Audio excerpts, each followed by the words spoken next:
Hello dear future officers.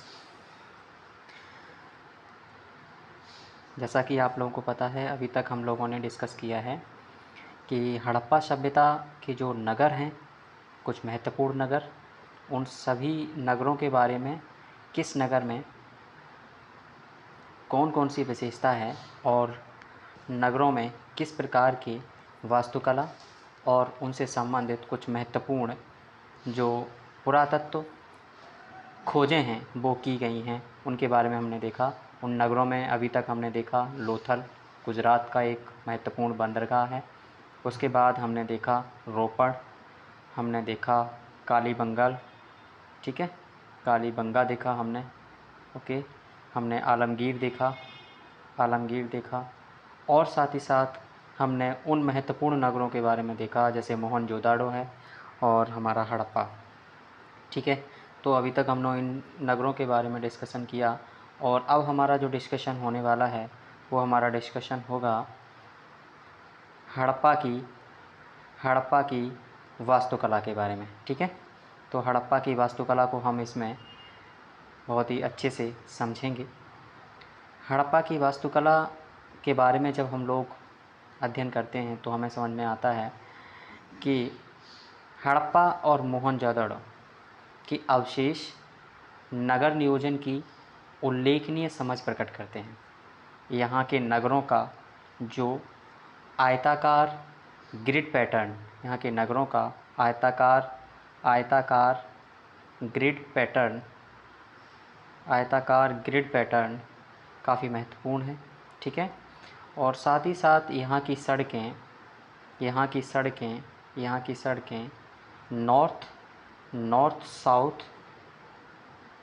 ठीक है, और ईस्ट वेस्ट दिशा में जाती थी। यहाँ की सड़कों का जो डायरेक्शन थी वो नॉर्थ साउथ और ईस्ट वेस्ट दिशा में जाती थी और ये सड़कें एक दूसरे को समकोण 90 डिग्री के एंगल पर काटती थी। इस तरीके से एक दूसरे को समकोण पर काटने वाली ये सड़कें हुआ करती थी, ठीक है। तो विशाल सड़कें नगर को अनेक खंडों में बांटती थी, जबकि छोटी सड़कों का उपयोग अलग अलग घरों और बहुमंजिला इमारतों को जोड़ने के लिए किया जाता था।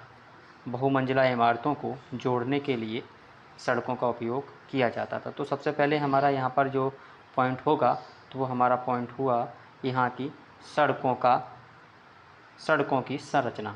क्या होगा हमारा, अगर हम शॉर्ट नोट्स बनाएंगे तो हमारा बनेगा सड़कों की संरचना, ठीक है। सड़कों की संरचना हमारा पहला पॉइंट होगा हड़प्पा की वास्तुकला में। उसके बाद हम आगे जो अध्ययन करेंगे उसमें हमें उत्खनन में क्या क्या चीज़ें मिली, एक्सकवेशन जब किया गया तो उसमें क्या क्या चीज़ें मिली, तो हमें मुख्य रूप से 3 प्रकार के भवन पाए गए। कौन कौन से भवन पाए गए? एक तो निवास गृह, सार्वजनिक भवन जहाँ पर सार्वजनिक बैठकें या सभाएं हुआ करती थी, सार्वजनिक स्नानागार यानी कि ग्रेट बात हमें मोहनजोदाड़ो से मिला है। आप लोगों को याद होगा कि हम लोगों ने डिस्कस किया था मोहनजोदाड़ो को, तो उसमें हमें क्या मिला है मोहनजोदाड़ो में हमें मिला हुआ है ग्रेट बाथ, ठीक है। क्या मिला है? Great bath. और आप लोगों को एक चीज़ और भी पता होगी कि जो मोहनजोदाड़ो है उसका शाब्दिक अर्थ होता है मृतकों का टीला। उसका शाब्दिक अर्थ क्या होता है? मृतकों का टीला मोहनजोदाड़ो का शाब्दिक अर्थ होता है, ठीक है। उसके बाद हम यहाँ पर देखेंगे कि यहाँ का जो हड़प्पाई जो लोग हैं वो पक्की ईंटों का प्रयोग करते थे। जो ईंटों का घर जो बनाते थे उसमें पक्की ईंटों का प्रयोग होता था। भली भांति वो पक्की ईंटों से परिचित थे। कई परतें पक्की ईंटों की इनके घरों में मिली हैं। जिप्सम का गारा, जो हम लोग हमारे घरों में जो सीमेंट करते हैं, ठीक है, जो पुट्टी उट्टी करते हैं, वो जिप्सम का गारा भी यहाँ पर यूज़ होता था। और यहाँ के जो नगर थे वो 2 भागों में बटे हुए थे। जैसा कि हम आपको पहले भी बताया कि यहाँ के जो भवन थे, जो नगर थे, 2 भागों में विभाजित थे। पहला जो था वो गढ़ हुआ करता था, पहले को हम गढ़ किया कहते थे, और दूसरा था वो निचला नगर हुआ करता था। दूसरा नगर हमारा निचला नगर हुआ करता था, ठीक है। पश्चिमी भाग में ऊंचाई पर स्थित गढ़ी का उपयोग होता था और वहीं पर हमारे स्नानागार, प्रशासनिक भवन, स्तंभ, हॉल और हमारे आंगन, जो सारी चीज़ें हमारी होनी चाहिए। और संभवतया ऐसा अनुमान लगाया जाता है कि ये घर शासकों और अभिजात वर्गों या व्यापारियों के रहे होंगे। ठीक है। अन्नानागार बुद्धिमत्ता के साथ साथ वायु संचार वाहिकाओं और ऊंचे चबूतरों के साथ डिज़ाइन किए गए थे। यहाँ पर बहुत बड़े अन्नानागार थे जो कि अनाज के भंडारण हेतु उपयोग में लाए जाते थे। ठीक है। तो इस प्रकार का यहाँ पर हम लोगों ने कुछ चीज़ें देखी। साथ ही साथ जब हम हड़प्पा सभ्यता की बात करते हैं तो हड़प्पा सभ्यता में यहाँ पर जो मंदिर अवशेष, जब हम मिस्र और मेसोपोटामियम सभ्यता के मंदिरों और शासकों के लिए महलों के विपरीत यहाँ पर सिंधु सभ्यता में स्मारकीय संरचनाएं नहीं मिली हैं, जबकि मिस्र और मेसोपोटामिया में हमें स्मारकीय संरचनाएं भी देखने को मिलती हैं। आप देख पा रहे हो यहाँ पर जो ऊंचा वाला स्थान होता था ये हमारा होता था अभिजात्य वर्गों का रहन सहन वाला इलाका, और जो निचला होता था ये हमारा जो पब्लिक रहती थी वो यहाँ पर लोग रहा करते थे। ठीक है। तो इसको हमने यहाँ पर देखा। आगे हम लोग बढ़ते हैं और हमें चीज़ें समझ में आती हैं। ठीक है। आगे जब हम देखेंगे तो हमें समझ में आएगा कि किस प्रकार से हड़प्पाई नगरों की और भी विशेषताएं यहाँ पर हमें पढ़ने को मिलेंगी। एक प्रमुख विशेषता जो यहाँ की है वो है सार्वजनिक स्नानागार, और संस्कृत में कर्मकांडीय पवित्रता के संकेत भी यहाँ पर हमें मिले हुए हैं। स्नानागारों के चारों ओर बड़े से कक्ष हुआ करते थे जिसमें संभवतया इनका उपयोग लोग नहाने के बाद अपने वस्त्र आदि बदलने और पूजा पाठ कर्मकांड आदि करने हेतु किया करते होंगे। सार्वजनिक स्नानागारों का सबसे प्रसिद्ध उदाहरण हमें मोहनजोदड़ो के बृहद स्नानागार के रूप में मिलता है। ठीक है।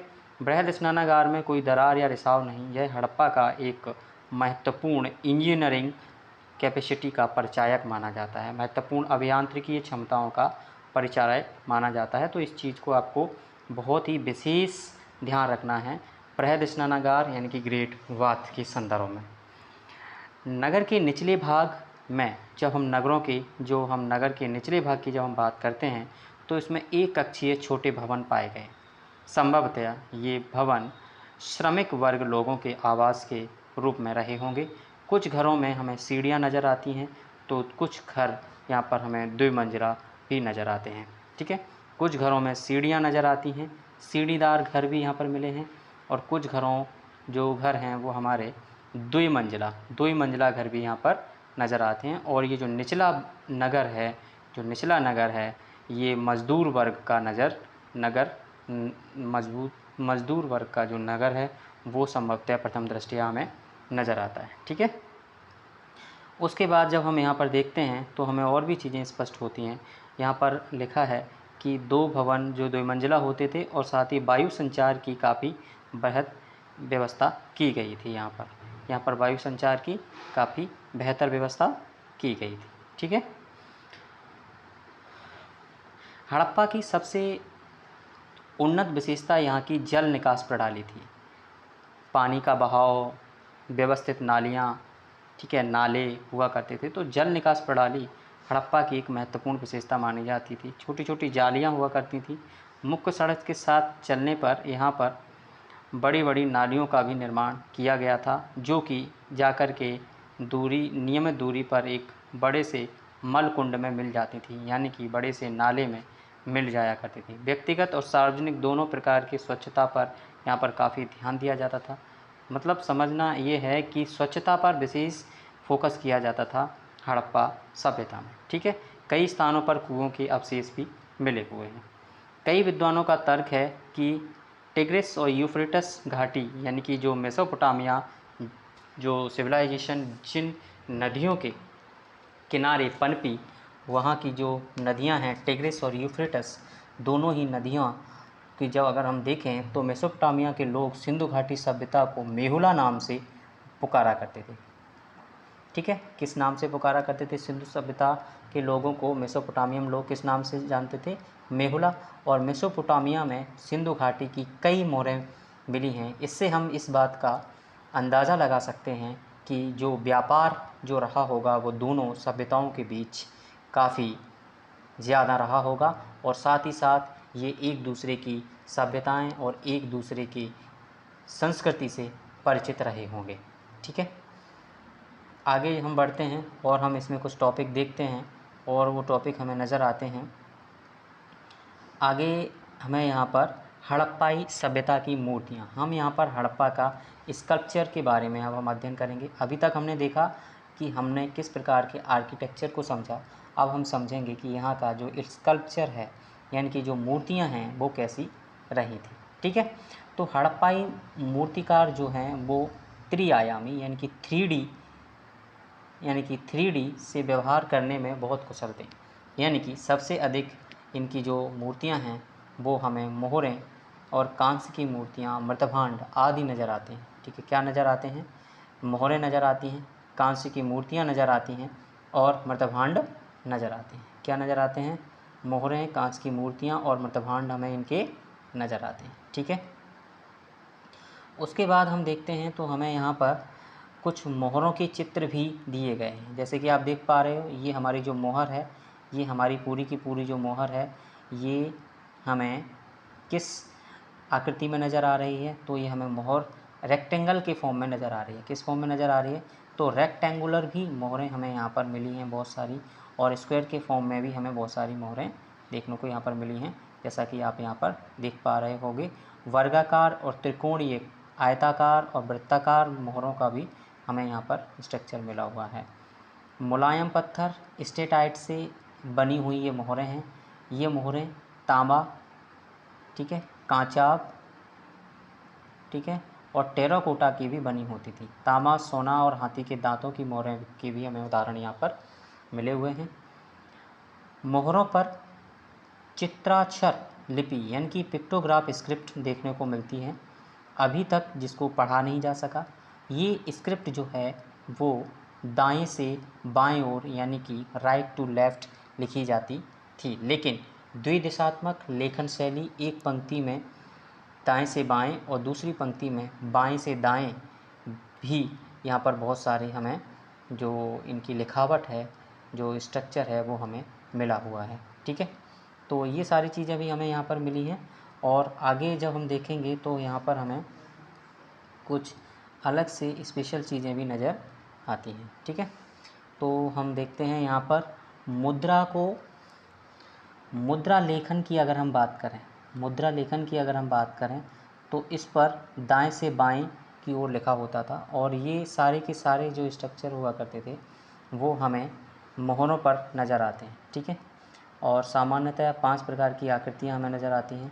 सामान्यतया पशु, सामान्यतया कुबड़ वाला बैल, गेंडा, हाथी, बाघ, बकरी, मारकोन, साकिन, मगरमच्छ आदि इतने सारे जानवरों के हमें यहाँ पर साक्ष्य मिले हैं, लेकिन किसी भी मोहर पर गाय का कोई साक्ष्य नहीं मिला। ये विशेषकर ध्यान रखने वाली बात है कि हड़प्पा कालीन मोहरों में गायों के साक्ष्य मिले हैं, इस बात का कोई भी संकेत नहीं है। ठीक है, सामान्यतया मोहरों पर एक ओर पशु और मानव आकृति तो दूसरी ओर मुद्रा लेखन जैसी स्थिति प्रकट होती है। दोनों ओर भी मुद्रा लेखन की स्थिति प्रकट होती है, तो कुछ मोहरों में तीसरी ओर भी मुद्रा लेखन की स्थिति प्रकट होती है। ठीक है, तो इस तरीके के स्ट्रक्चर हमें यहाँ पर मिले हुए हैं। कुछ मोहरों में हमें कल्पित पशुओं के साथ अर्ध मनुष्य और अर्ध पशु आकृतियाँ भी नज़र आती हैं। मोहरों का मुख्य रूप से व्यावसायिक प्रयोजन किया जाता था, संचार में सहयोग होता था। मेसोपोटामिया में विभिन्न मोहरों की खोजें हुई, जैसे लोथल में विभिन्न स्थलों में हमें तथ्यों से पता चलता है कि लोथल की मोहरें हमें मेसोपोटामिया में मिली हैं और मेसोपोटामिया की जो मोहरें हैं वो हमें लोथल में, चूँकि लोथल एक महत्वपूर्ण हड़प्पाकालीन बंदरगाह रहा था, इसलिए यहाँ पर व्यापार और वाणिज्य से संबंधित क्रियाएं होती थीं, तो वो सारी चीज़ें हमें यहाँ पर नज़र आती हैं। ठीक है फ्रेंड्स, आगे हम देखते हैं तो हमें समझ में आता है कि लोथल जैसे विभिन्न स्थलों में यह पता चलता है कि मोहरों का बड़े पैमाने पर व्यापार के लिए उपयोग होता था। ठीक है, और इन जो मोहरें हैं इन मोहरों के बीच में एक बड़ा सा छिद्र करके इसको ताबीज़ के रूप में भी धारण करने का जो प्रचलन था वो हमें यहाँ पर नज़र आता है। संभवतः ऐसे धारण द्वारा पहचान के लिए किया जाता रहा होगा कि आप किस सभ्यता से हो, कहाँ से आए हो, और कुछ मोहरों पर गणितीय आकृतियाँ भी नज़र आती हैं। तो ये इम्पॉर्टेंट चीज़ हो जाती है कि मोहरों का उपयोग किन किन तरीके से किया जाता था। तो सबसे पहले जब हम देखेंगे तो मोहरों का उपयोग व्यापार और वाणिज्य, ठीक है, व्यापार और वाणिज्य हम यहाँ पर स्पष्ट रूप से अभी देखेंगे कि जो मोहरें हैं उनका उपयोग व्यापार और वाणिज्य, व्यापार, दूसरा आपका पहचान,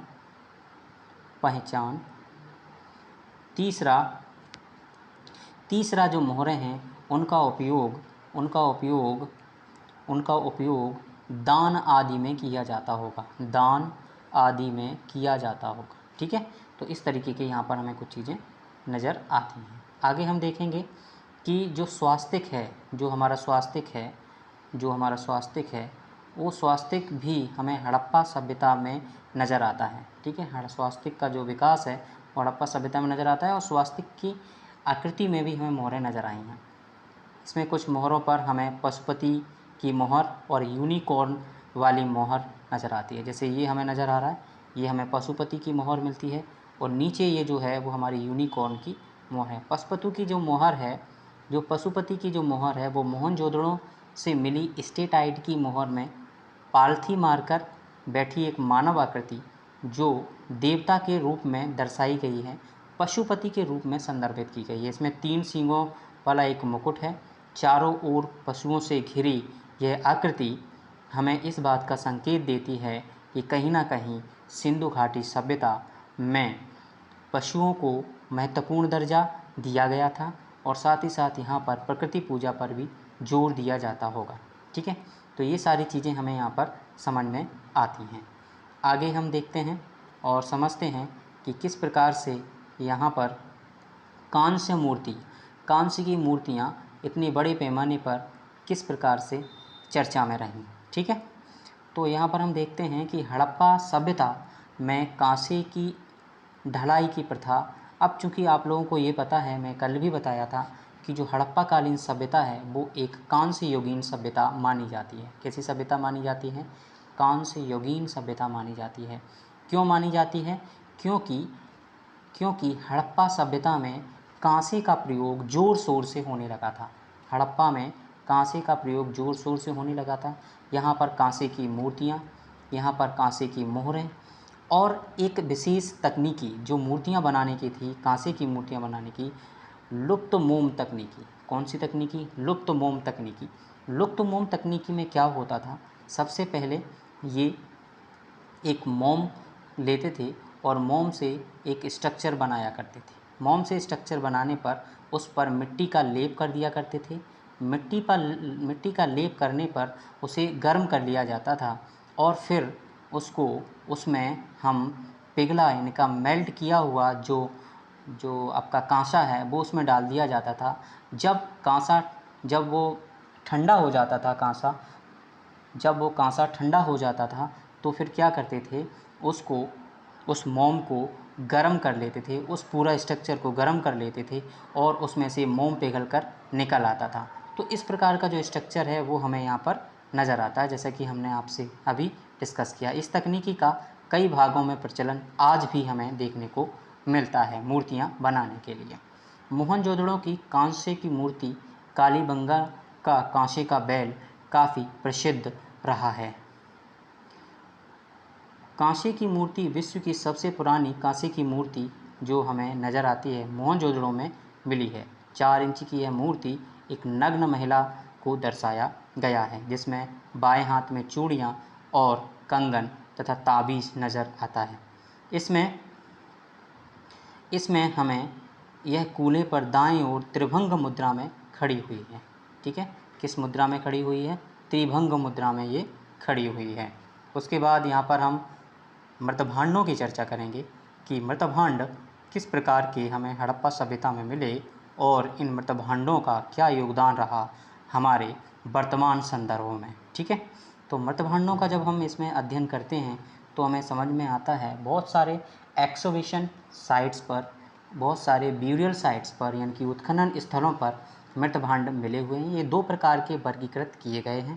पहले जो मृतभांड हैं वो मृतभांड रहे हैं आपके सादे मृतभांड यानी कि साधारण मृतभांड, और दूसरे जो मृतभांड रहे हैं वो हमारे रहे हैं चित्रित मृतभांड यानी कि प्रिंटेड मृतभांड। ठीक है, प्रिंटेड मृतभांड पोट्रीज यहाँ पर हमें नज़र आती हैं। ठीक है, और ये सारी जो हमें नज़र आती हैं ये हमारे जो मृतभांड हैं, ये हमारे मृतभांड काफ़ी महत्वपूर्ण माने जाते हैं। ठीक है, अब ये महत्वपूर्ण क्यों माने जाते हैं इसके बारे में भी हम इसमें थोड़ा सा डिटेल से देखेंगे। ठीक है, तो इसमें हमारे मृतभांड जो हैं वो लाल और पीले मृतभांड नज़र आते हैं, लाल और पीले मृतभांड नज़र आते हैं हमें। ठीक है, काले रंग के भी कुछ मृतभांड यहाँ पर मिले हुए हैं, और इनकी जो मृतभांड हैं इन पर हमें कई आकृतियाँ नज़र आती हैं, वृक्ष, पक्षी, पशुओं की ज्यामितीय आकृतियाँ हमें इसमें नज़र आती हैं। मृतभांडों का उपयोग 3 उद्देश्यों से किया जाता था। पहला उद्देश्य जो था वो था अनाज और पानी के भंडारण के लिए, जो कि डोमेस्टिक लेवल पर किया जाता था, घरों में किया जाता था। दूसरा छोटे पात्रों में जिसमें सजावटी प्रयोजन से इनका उपयोग किया जाता था। तीसरा जो है इनका उपयोग शराब टपकाने के लिए भी इन मृतभांडों का उपयोग किया जाता रहा था। ठीक है, तो ये सारी हमें चीज़ें यहाँ पर स्पष्ट होती हैं। आगे हम देखते हैं कुछ हमें यहाँ पर मृतभांडों की फ़ोटो भी दिखाए गए हैं, और इन फ़ोटो के माध्यम से हम समझ सकते हैं कि ये जो मृतभांड हमारा काला है और इस मृतभांड का उपयोग हम किसी अलग काले और लाल मृतभांड हमें स्पष्ट रूप से नज़र आते हैं। ठीक है, आगे जब हम बढ़ते हैं तो हमें कुछ आभूषणों के बारे में यहाँ पर जानकारी मिलती है कि सिंधु सभ्यता या हड़प्पा सभ्यता में जो महिलाएं हैं वो किस प्रकार के आभूषणों का इस्तेमाल करती होंगी और वो किन किन चीज़ों के, किन किन धातुओं के बने रहे होंगे। हड़प्पाकालीन महिलाएं, हड़प्पाकालीन लेडीज़ काफ़ी ज़्यादा आभूषण प्रेमी रही होंगी। इससे हमें ये जो यहाँ पर जो हमें फ़ोटो है इसमें हमें नज़र आता है। ये करधनी, झुमके, पायल आदि सभी पहनती थी। ये क्वार्ट्ज के, स्टेटाइट्स के आदि बने होते थे। चन्हूदड़ों और लोथल से हमें इस प्रकार के कई लोकप्रिय कारखाने मिले हैं। जो कालीबंगा से हमें चूड़ी बनाने का कारखाना, तो हमें लोथल और चन्हूदड़ से बहुत सारे इनके आभूषण बनाने वाले कारखाने भी मिले हुए हैं। साथ ही साथ मनकों का जो हम बात करें तो मनके हमें लोथल से बहुत सारे मनके भी मिले हैं। यहाँ पर मनके बनाने का काम होता था। काफ़ी सुंदर जो हमारे पत्थर होते थे, जो चमकदार जो हमारे पत्थर होते थे, उनसे ये मोती बनाए जाते थे। ठीक है, तो इस प्रकार की हमें बहुत सारी आकृतियाँ और बहुत सारी संरचनाएँ नज़र आती हैं। आगे जब हम बढ़ते हैं तो हमें यहाँ पर जब नेक्स्ट टॉपिक और बहुत सारे ऐसे चीज़ें हैं यहाँ पर हम पहुँचते हैं तो हमें समझ में आता है यहाँ पर, जैसे मूर्तियों के बारे में तो हम चर्चा कर चुके हैं और मृतभांड के बारे में भी हमारी चर्चा हो गई। ठीक है, तो आज हमारा जो टॉपिक है, जो हमने जहाँ तक अभी हम लोगों ने डिस्कशन किया, इसके आगे का डिस्कशन हम नेक्स्ट वीडियो में करेंगे, क्योंकि वीडियोस हमारे काफ़ी लेंदी हो जाते हैं और इसको हमें लेंदी नहीं करना है। ठीक है, तो आगे का जो भी हमारा अध्ययन होगा वो हम नेक्स्ट वीडियो में करेंगे, और आगे की हमारी जो सीरीज़ है वो इसी प्रकार से जारी रहेगी। ठीक है, so thank you so much watching this video. Thank you so much friends.